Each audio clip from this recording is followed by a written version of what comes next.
7월입니다. 7월 이제 드디어 여름이 실감이 납니다. 그래도 우리에게 건강을 주시고 또 하나님을 사모하는 마음 주셔서 이 자리에 함께 오신 여러분 환영합니다. 반갑습니다. 아예 안 반가워하시네. 아유, 목사님만 반가워하지 나는 별로예요.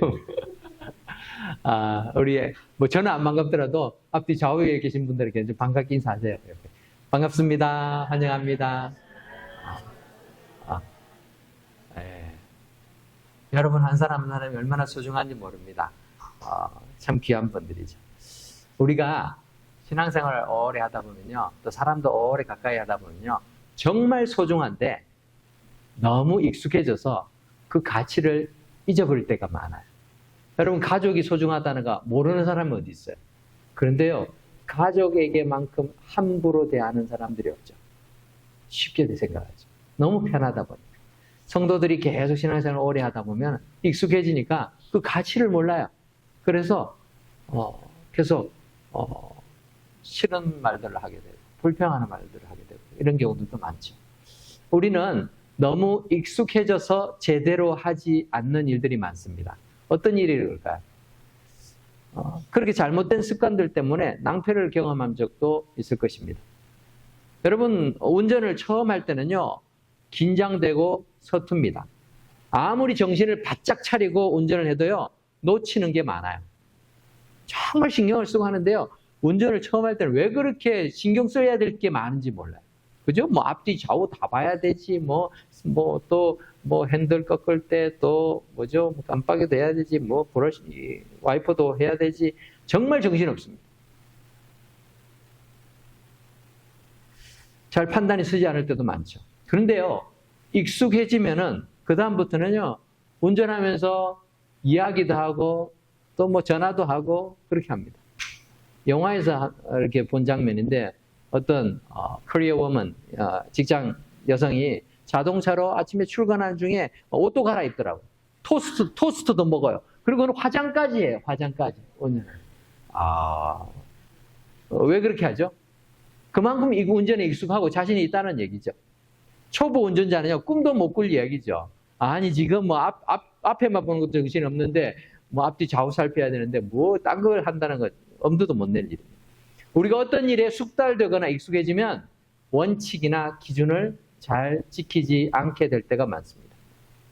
신앙생활도 이런 경향에서 예외는 아닌 것 같아요. 처음 예수님을 구주로 믿고 신앙생활 처음 시작하는 정말 초짜배기 새신자는 배운 대로 해야 되는 줄 알아요. 그래서 실천하려고 노력합니다. 목사님 또는 자기를 이끌어준 멘토가 되는 그런 분이 알려준 대로 교회 일찍 나와서 예배 드려야 돼. 준비하고 기도를 준비해야 돼. 그렇게 해요. 어떤 분은요, 새벽 기도도 그렇게 해야 되는 줄 알고 새벽 기도, 초신자가 새벽 기도도 다 참석한 분들도 있어요. 그렇게 열심히 해야 되는 줄 알고. 11조하고 헌금 생활하는 것도 다 그렇게 해야 되는 줄 알고 시작을 합니다. 근데 시간이 지나면서 주위를 돌아보니까요, 남들이 자기처럼 그렇게 안 하더라는 거죠. 집사님, 권사님, 장로님 다 계시는데 그렇게 안 하고 있는 거 보면서 신앙생활을 저렇게 해도 되는 거구나. 굳이 나처럼 이렇게 원칙대로 할 필요가 없는가 보다 생각하게 되는 것이죠. 저희 아이들에게 어릴 때부터 주일 예배 잘 드려야 된다 강조라고 가르쳤어요. 본을 보이면서 그렇게 가르쳤습니다. 그래서 대학을 갈 때도 가장 신경을 썼던 게 주변에 어떻게 건전한 건강한 교회가 없는지 찾아서 연결해주고 잘 신앙생활 하도록 중간중간 연락을 할 때도 교회를 잘 다니는지 항상 점검을 했어요. 예배를 잘 드리는지. 그렇다고 해서요, 예배 안 드리면 너 지옥 가 이렇게 협박하면서 그렇게 하진 않았어요. 부득이한 상황들이 또 있어서 또 팬데믹 기간에는 온라인으로도 예배 드리고 지금도 어디 멀리 또 여행을 가거나 할 때는 그 교회에서 예배를 못 드리잖아요. 그럴 때는 어쨌든 그 가까운 교회에 가서 예배 드리든지 또는 온라인으로도 꼭 예배를 드려라 이렇게 권면합니다. 여러분 목사의 자녀라고요, 다 신앙생활 잘하는 게 아니에요. 하나님의 은혜예요. 하나님께서 이 아이들에게 믿음을 주셔서 그래도 신앙생활을 잘 하고 있는 게 저는 그냥 감사할 뿐이죠. 제가 그렇다고요, 신앙적으로 굉장히 잘 훈련을 시킨 것도 아닙니다. 근데 아이들이 잘 하고 있어요. 이제는 직장에서 일도 하고 하면서 그죠? 돈도 벌고 이러니까 제가 11조에 대해서도 계속 가르치고 있어요. 권면합니다. 출석하는 교회에 11조에 꼭 해라. 그렇게 권면합니다. 신앙훈련도요, 습관이 되지 않으면 나중에 더 힘듭니다. 특히나 돈에 대한 욕심, 집착은요, 훈련 외에는 방법이 없어요. 그렇기 때문에 처음부터 모든 것이 하나님이 주신 것이다 인정하고 하지 않으면요, 이게 어려워지죠. 나중에 한꺼번에 나중에 하겠습니다. 이거 안 돼요. 못 해요.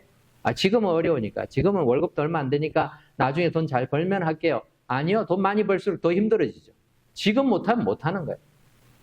그래서 11조를 해야 되는데 안 하면요. 제가 이렇게 전화를 해요.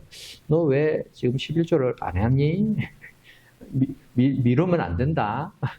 연체하지 말아라. 연체료 붙는다. 이렇게 얘기를 해요. 이처럼 우리가 하나님 말씀에 순종하여 신앙훈련도 받고 배운 말씀대로 처음에는 잘 하다가도요. 어떤 순간에 우리의 열심, 우리의 헌신이 식어지기도 하죠. 때로는 너무 익숙해지다 보니까 타성에 젖어서 기쁨과 감사의 마음은 없이 형식만 남아있을 때도 많습니다. 그런 모습이 우리에게는 없습니까? 여러분 자신 한번 돌아보시기 바랍니다. 지난주에도 말씀을 드렸지만 하나님의 말씀은 그냥 남을 정죄하고 판단하는 그런 원칙으로 쓰기 위해서가 아니라 나에게 하나님 보여주시는 거울과 같은 거다라고 말씀드렸죠. 우리의 신앙생활의 모습 속에서는 너무나 익숙해져서 본질과 그 원래의 뜻을 잊어버리고 형식만 사로잡혀서 내가 그냥 그럴싸한 무늬만 그리스도인으로 살고 있지는 않은가. 남들에게 이 정도 보여주면 난 그래도 괜찮은 그리스도인이야. 요걸로 만족하며 살고 있지는 않은가. 남들의 체면, 남들의 시선 이것만 의식해서 신앙생활하고 있는 건 없는지, 그리고 우리가 다시 회복해야 될 신앙생활의 바른 자세는 어떤 것이 있는지 오늘 본문을 통해서 찾아보면서 우리가 경계하고 고쳐가야 할 것이 무엇인지를 살펴보려고 합니다.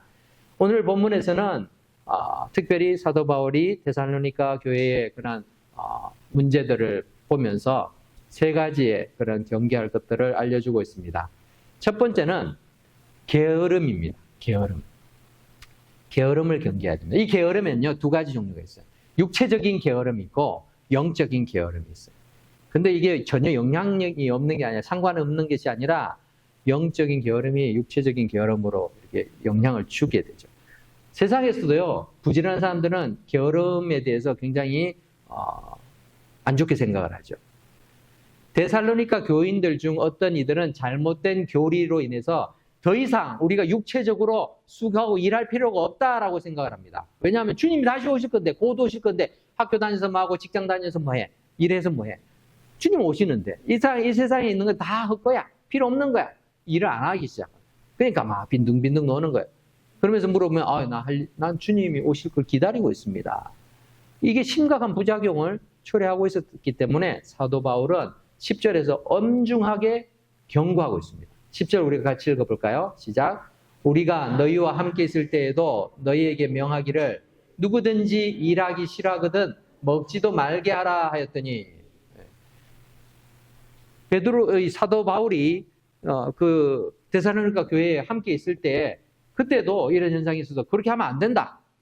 우리가 기다리는 동안 열심히 일을 해야 된다라고 말씀을 선포하고 전했죠. 그리고 일하기 싫거든 먹지도 말아라.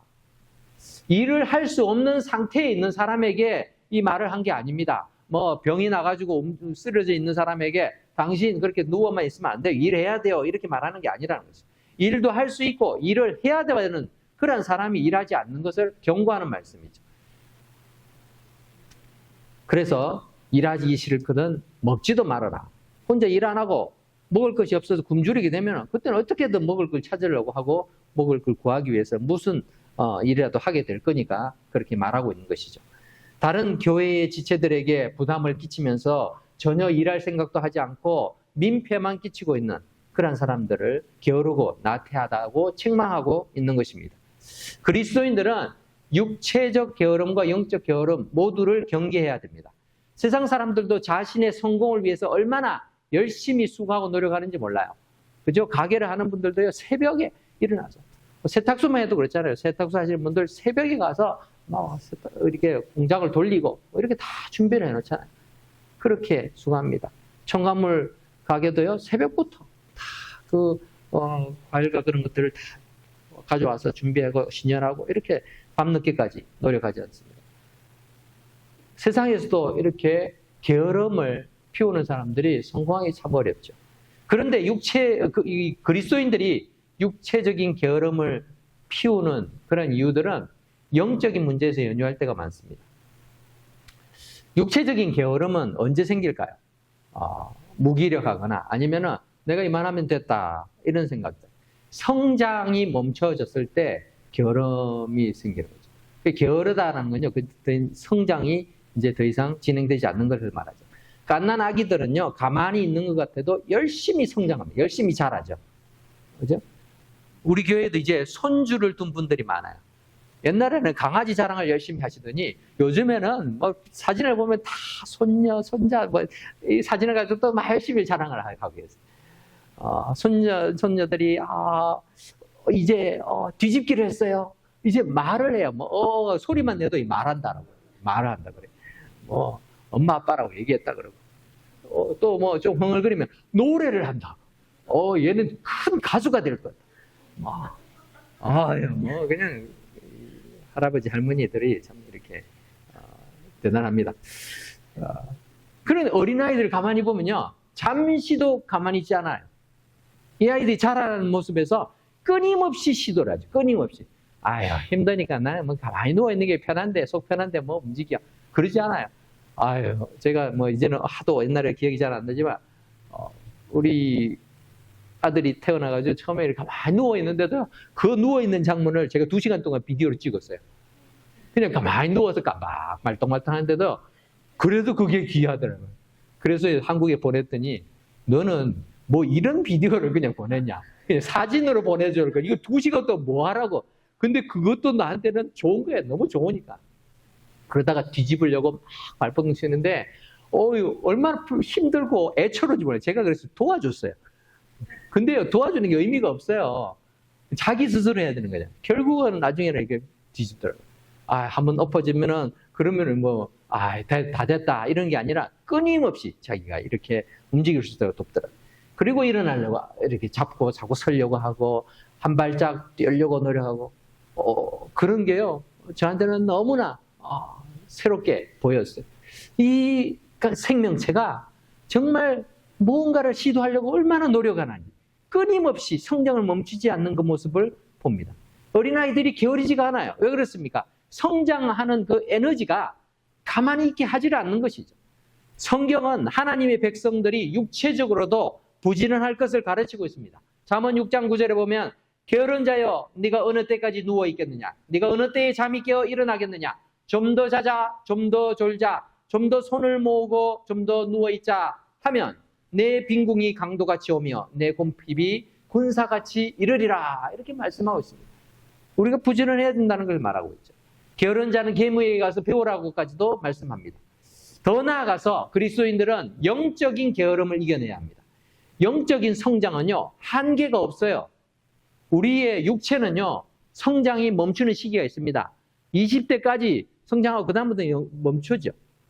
20대 이후에 키가 더 쑥쑥 자라고 이러지 않잖아요. 오히려 우리의 몸은 노화가 되죠. 점점 성장을 멈추게 됩니다. 하지만 영적으로는 우리는 계속해서 자라가는 거예요. 끊임없이 자라가야 되는 것입니다. 그 성장을 멈추거나 포기하는 순간부터 우리에게는 영적인 게으름과 나태함이 물밀듯이 밀려옵니다. 그렇기 때문에 하나님의 말씀을 갓난 아기가 엄마의 젖을 사모하는 것처럼 사모해야 하는 것입니다. 그 말씀을 공급을 받아야 영적인 성장 에너지가 나오는 것이죠. 영적인 성장이 지속되고 영적인 게으름을 물리칠 수 있게 되는 것입니다. 베드로전서 2장 2절 3절을 같이 한번 읽어봅시다. 시작. 갓난 아기들 같이 순전하고 신령한 젖을 사모하라. 이는 그로 말미암아 너희로 구원에 이르도록 자라게 하려 함이라. 너희가 주의 인자하심을 맛보았으면 그리하라. 아멘. 사모해야 되는 거죠. 하나님의 말씀, 내가 이것이 있어야지 내가 성장할 수 있습니다. 잘할 수 있습니다. 그렇기 때문에 우리는 그리스도 안에서 새로운 피조물로서 겉사람은 후패하고 점점 힘이 없고 기력이 약해지지만 우리의 영은 날마다 새로워지고 더욱더 자라가야 되는 거죠. 그래서 영적인 게으름, 이 게으름을 경계해야 될 줄 믿습니다. 두 번째로 신앙생활에 있어서 우리가 경계해야 될 것은 무질서입니다. 무질서를 경계해야 합니다. 이 게으름이 우리의 삶에 자꾸 이게 영향을 끼치게 되면은 하나님의 말씀을 배우는 것에 대해서도 무관심하고 또 실정을 내거나 외면하게 만듭니다. 그리고 또 자기의 경험, 자신의 취향을 더 선호를 합니다. 잘못된 자기의 영적 상태를 점검하거나 교정하려는 의지 자체가 없어지게 되죠. 그렇게 하다 보면은 잘못된 가르침 또는 개인적인 체험 그런 것에 의존을 하고 하나님의 말씀, 진리의 말씀인 성경과 또 바른 교리를 공부하고 또 그것을 실천하려는 그러한 모습들을 가지지 않게 되는 거죠. 그렇게 영적인 무질서가 나타나는 것입니다. 사도 바울은 6절 말씀에서 이러한 자들에게서 떠나가라 라고 명령하고 있습니다. 6절을 같이 읽어볼까요? 시작.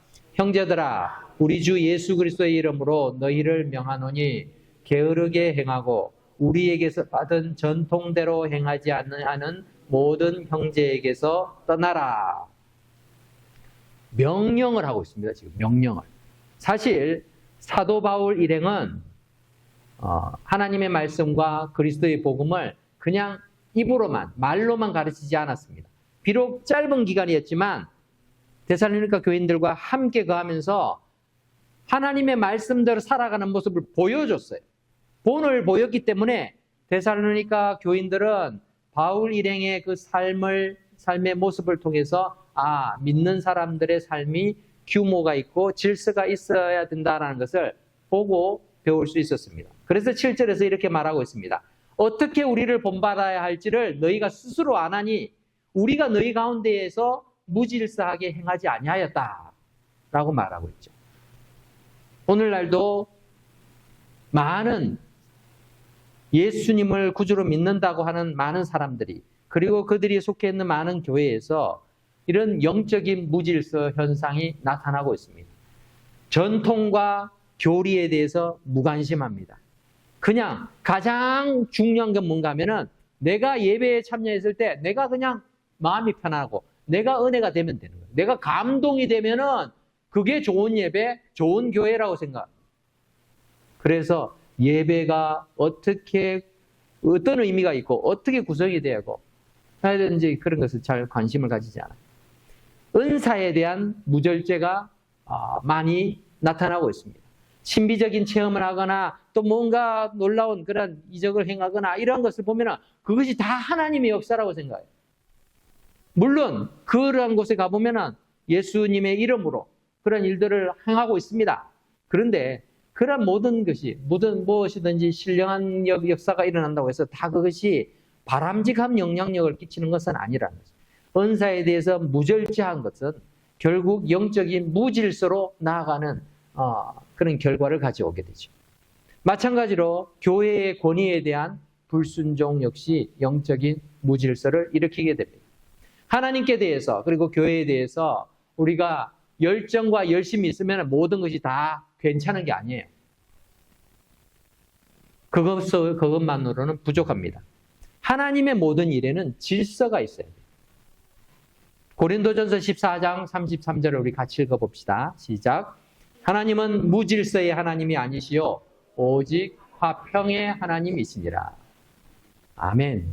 하나님은요 질서 가운데서 세상을 창조하셨고 운행하고 계세요. 우리를 다스림에 있어서요 어떨 때는 이렇게 하고 어떨 때는 이렇게 하고 막 정신없이 그렇게 하는 게 아니라 항상 질서 있게 교회에서도 그런 질서를 통해서 하나님을 온전하게 바라보게 하십니다. 하나님의 교회에서 하나님의 자녀들이 영적인 질서를 잘 지켜내므로 화평을 경험하는 저와 여러분 되시기를 바랍니다. 마지막으로 신앙생활에서 경계해야 될 것은 무책임이에요. 무책임. 8절, 9절 말씀을 읽겠습니다. 누구에게서든지 음식을 값없이 먹지 않고 오직 수고하고 애써 주야로 일함은 너희 아무에게도 피해를 끼치지 아니하리 함이니 우리에게 권리가 없는 것이 아니요 오직 스스로 너희에게 본을 보여 우리를 본받게 하려 함이니라. 사도 바울 일행이 데살로니가에 갔을 때 그냥 복음을 전하니까 내가 생명의 복음을 전했는데 너희에게 천국을 소개해 줬는데 나를 잘 대접하라 이렇게 당당히 요구한 게 아니에요. 요구할 수도 있었어요. 그 그리스도인들이 예수님을 믿고 그 기쁨에 감사해서 이 사도 바울 일행을 섬기기를 원했어요. 하지만 그렇게 하지 않았다는 거죠. 권리가 없어서 안 한 것이 아니라 본을 보인 것이죠. 우리는 우리가 하나님의 일들을 하면서 뭔가 대접을 받고 아니면 대우를 받아야 마땅하다고 생각될 수 있습니다. 물론 정당한 대우들에 대해서는 아닌데 그 정당한 것 이상의 것을 받는 것은 문제가 있죠. 우리가 언제 무책임해집니까? 인간 세상 속에서 살아갈 때 무책임하다 이런 것은 할 일들을 하지 않을 때 무책임하다라고 말하죠. 특히나 말만 하고 행하지 않을 때 더 무책임해집니다. 차라리 말을 하지 않았으면은 약속을 하지 않았으면은 그나마 나을 텐데 말만 해놓고 약속해놓고 지키지 않거나 또는 거짓말하는 것은 결국 책임을 회피하는 것이죠. 한국 사람들이 뭐 미국에서는 잘 그런지 모르겠는데 한국에서는 언제 한번 밥 한번 먹자 뭐 이 말 찾아 헤어지면서 절대 밥 같이 안 먹어. 그러면서 그냥 나중에 밥 살게 그렇게 지나가요. 공수표를 많이 날리죠. 미국에서 그런 분이 가끔 제가 만나서요. 나중에 식사 한번 합시다. 그러면 제가 언제 할까요? 물어요. 저걸. 밥 한번 사준다 그러면 기억에다 적어놔서 이렇게 물어요. 그때 밥 사준다고 해도 언제 사주시죠? 제가 그래서 딴 사람한테 밥 산다는 말을 안 해요. 사면은 그냥 그때 사지.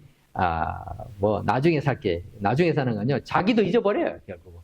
그래서 문제죠. 뭐 마음이 없어서 그런 게 아니라 상황이 잊어버리게 되는 거죠. 그러니까 조심해야 되는 거죠. 11절 말씀해 보니까 사도 바울이 이 데살로니가 상황을 들었어요. 우리가 들은즉 너희 가운데서 게으르게 행하여 도무지 일하지 아니하고 일을 만들기만 하는 자들이 있다니. 교회에서 문제가 생기는 건요. 말없이 일하는 사람들 때문에 문제가 생기는 경우는 별로 없습니다. 일은 안 하고 말만 하는 사람들 때문에 문제가 많이 생기죠. 자신의 일을 맡은 일들을 묵묵히 행하다가도요 실수할 수 있어요. 원치 않는 결과가 생길 수도 있습니다. 그런데요 그 자체가 큰 문제가 되진 않아요. 그런데 자기는 아무 일도 안 하면서 남이 실수하는 거 이렇게 잘못하는 거 지켜보면서 저걸 가지고 평가하고 비판하고 험담하면 문제가 커지는 거죠. 그죠? 여러분 신앙생활 하면서 하나님이 교회를 만들어주신 거, 교회로 불러주신 거, 이건요, 왜 그러셨을까요? 교회는요, 우리가 기억을 해야 됩니다. 교회는 유람선이나 호텔이 아니라 구조선이나 병원이라는 거예요.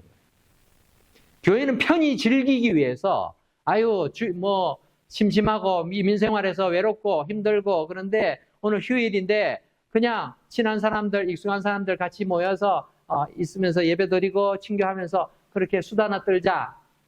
이렇게 취미생활로 우리가 모여있는 게 아니라는 것입니다. 유람선 타고 있는 게 아니라는 것입니다. 자, 교회 안에 있으니까 우리는 평안에 좋은 모든 일 잘 즐기고 잘 있으면 돼. 호텔, 캔쿤에 있는 그런 all inclusive 이런 데 그냥 가만히 누리면 돼. 이러기 위해서 우리가 교회에 모여 있는 것이 아니라는 것입니다. 교회는 하나님의 사람들이 함께 하나님께서 우리에게 부여하신 사명, 공동 목표를 위해서 모여서 하나님의 영광을 위해서 힘쓰고 또 영혼을 살리고 영혼을 구원하기 위해서 각자에게 주어진 은사를 따라서 열심히 수고해야 되는 생명을 구조해야 되는 구조선이라는 것이죠. 병원이라는 것입니다. 그러니까 내가 이곳에서 해야 될 일이 무엇인가를 찾는 일이 우선이라는 거죠. 내가 여기서 누릴 게 무엇이고 나는 어떻게 좀 더 대우를 받을까 이 생각을 버려야 되는 게 교회라는 것입니다. 그래서 열심히 일할 때에는요, 문제가 생기지 않아요. 그런데 자기가 할 책임을 감당하지 않으면 이제 문제가 생기는 거죠. 다윗이 열심히 나라를 위해서 싸울 때는 죄 지을 틈이 없었습니다. 그런데 어느 정도 나라가 강해져서 직접 전쟁터에 갈 필요가 없게 됐습니다.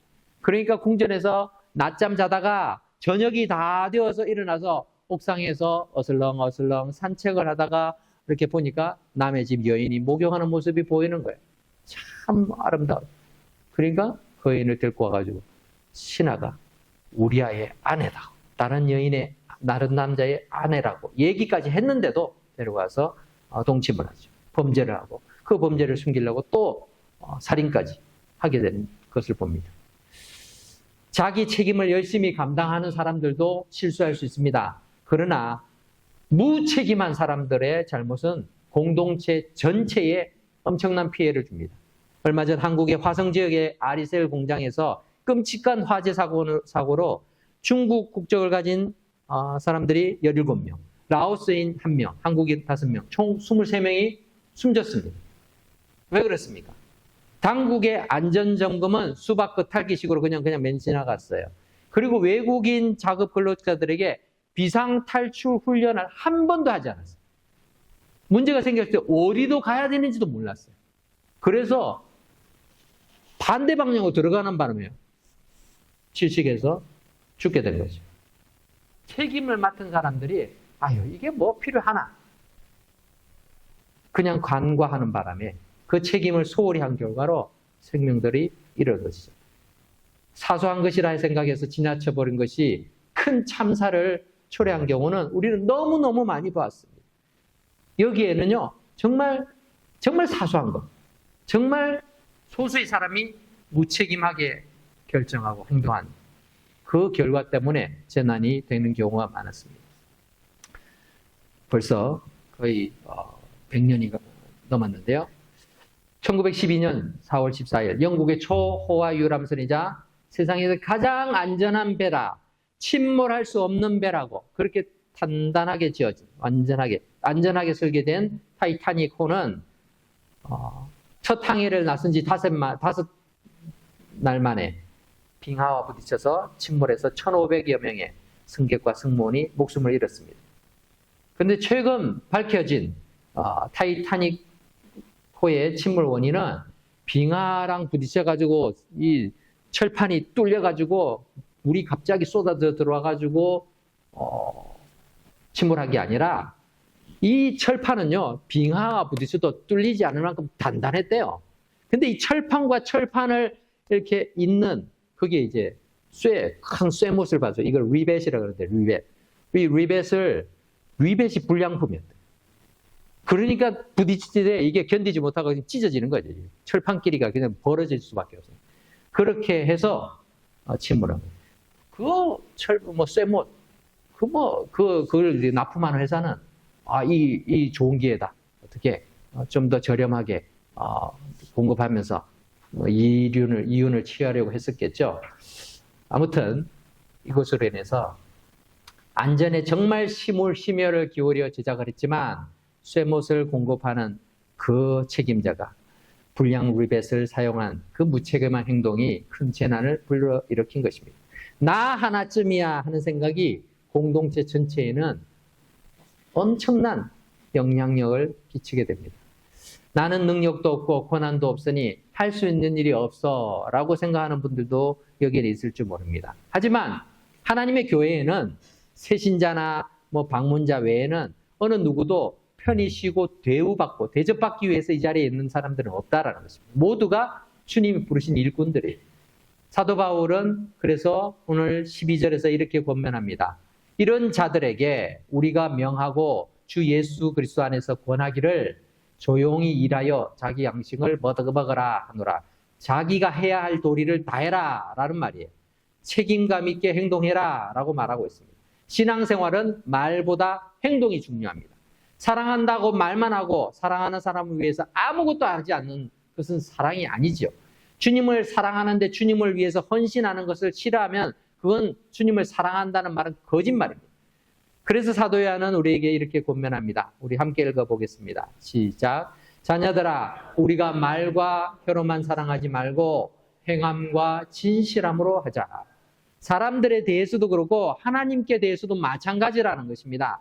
내게 주신 직분과 역할을 책임감과 사명감을 가지고 묵묵히 최선을 다할 때 우리는 하나님께서 기뻐하시는 바른 신앙생활을 하게 될 줄 믿습니다. 말씀을 맺겠습니다. 오늘 말씀의 본문은 13절에 형제들아 너희는 선을 행하다 낙심하지 말라라고 말씀하고 있습니다. 사탄은 우리에게 자신을 위해서 살라고 끊임없이 유혹합니다.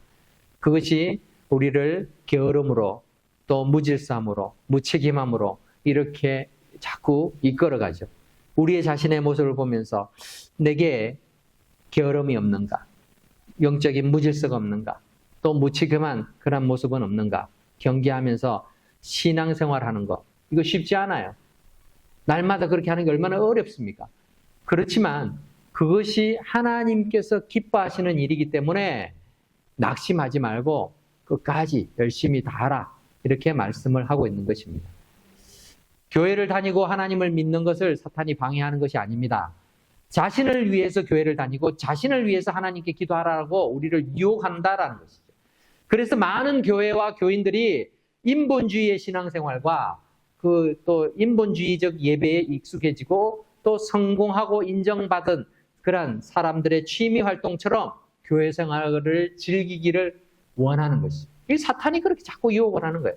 그러다 보니 내가 세상에서 성공했으면 교회를 통해서도 그걸 드러내고 싶은 거예요. 자신의 능력과 사회적 지위를 뒷받침해 줄 만한 그런 크고 세련된 교회를 택해서 출석하는 것으로 신앙생활에서 요구하는 모든 필요 조건은 다 충족하고 있다 생각하지만 착각일 뿐입니다. 영적 게으름과 무질서와 무책임한 나의 신앙의 상태를 경계하고 거부하면서 또 부지런히 하나님의 말씀을 배우고 또 실천하면서 내 개인적인 취향, 내 경험, 내 생각 이런 것보다는 하나님의 말씀의 권위 앞에서 순종하고 내 욕심을 내려놓고 또 하나님께서 맡겨주신 그 직분, 사명을 우리의 교회에서 또 우리의 가정에서 우리의 일터에서 충실하게 감당해 나갈 때에 비로소 우리는 하나님이 기뻐하시는 신앙생활을 감당할 수 있을 줄 믿습니다. 우리가 오늘 마지막에 찬양을 부를 텐데요. 찬양의 원래의 제목은 십자가의 길 순교자의 삶이라는 제목으로 되어 있어요. 그 가사를 보면 내 마음에 주를 향한 사랑이 나의 말엔 주가 주신 진리로 나의 눈엔 주의 눈물 채워주소서 이렇게 고백하고 있죠. 내 입술에는 찬양의 향기가 두 손에는 주를 닮은 섬김이 나의 삶에 주의 흔적이 남게 해주십시오. 이거 말만 해도 되게 할까요? 그렇게 살아가려면 내가 실천을 해야 되는 거잖아요. 그렇게 노력하는 건요. 정말 순교할 각오를 가지고 해야 되는 거예요. 내가 그냥 나를 위해서 편안히 지내다가 시간 남거나 돈이 남거나 뭐 이러면 내 주님의 일을 하겠습니다. 이러한 생각과 태도로는 할 수 없는 일이죠. 때로는 우리를 조롱하는 소리도 있고 또 세상의 유혹도 있어요. 그럼에도 불구하고 내가 하나님 앞에서 정결한 그리스도의 신부가 되기 위해서 내가 헌신하겠습니다. 이러한 마음들이 있어야 되는 줄 압니다.